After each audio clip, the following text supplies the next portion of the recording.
4 stages లో amount అనేది 5 lakhs అనేది కూడా మీకు ఆన్లైన్ లో పే కావడం జరుగుతుంది.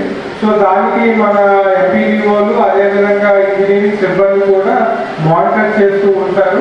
సో ముఖ్యంగా అంటే ఈ రోజు ఈ స్కీమ్స్ లో ఎవరైతే ముఖ్యంగా ఇక్కడ బెనిఫిషరీస్ వచ్చారో మీ అందరికి కూడా కంగ్రాచులేషన్స్. అంటే మనకి ఇందిరమ్మ ఇల్లు ఇవన్నీ వచ్చాయి.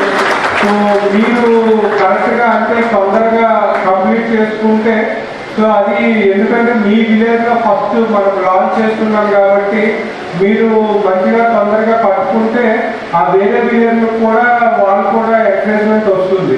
సో కాబట్టి హౌసెస్ ఏవైతే ఉన్నాయో అవి తొందరగా స్టార్ట్ చేసుకొని కంప్లీట్ చేసుకోండి. మీ అందరికి కూడా అభినందనలు. అదేవిధంగా all the best. Thank you. ఈరోజు మా దోన్పాల్ గ్రామంలో ప్రజాపాలన ఏవైతే ఆనాడు పథకాలు 6 గ్యారెంటీలు చెప్పారు మా సీఎం రేవంత్ రెడ్డి గారు, ఈరోజు మా దోన్పాల్ గ్రామంలో 4 పథకాలు ప్రారంభించడం జరిగింది. మా మోర్తాడ్ మండలంలో మా దోన్పాల్ గ్రామంని ఎంచుకోవడం జరిగింది. దీనికి మా దోన్పాల్ గ్రామంలో రైతు భరోసా 391 మందికి రైతు భరోసా శాంక్షన్ కావడం జరిగింది. అదేవిధంగా ఇందిరమ్మ ఆత్మీయ భరోసా 108 మందికి ఉత్తర్వులు ఇవ్వడం జరిగింది. రేషన్ కార్డులు 54 కార్డులు కొత్త ఇవ్వడం జరిగింది. ఇందిరమ్మ ఇండ్లు 66 ఇవ్వడం జరిగింది. మా దోన్పాల్ గ్రామంలో ఇంత చిన్న గ్రామం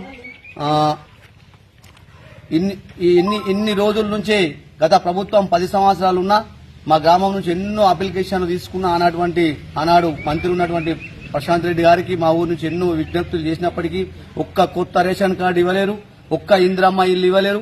ఈ రోజు మా సీఎం రేవంత్ రెడ్డి గారు ఆ రోజు ఎన్నికల్లో ఏదైతే హామీలు ఇచ్చారో 6 గ్యారెంటీలో భాగంగా మా గ్రామంలో ఇవాళ మా గ్రామంలో ఒక్కొక్క ఇంటికి ఎందరైతే ఎలిజిబుల్ ఉన్నారో, ఎందరైతే పేదవారు ఉన్నారో వారికి 66 మందికి ఇవాళ ఇందిరమ్మ ఇల్లు పంపిణీ చేయడం జరిగింది.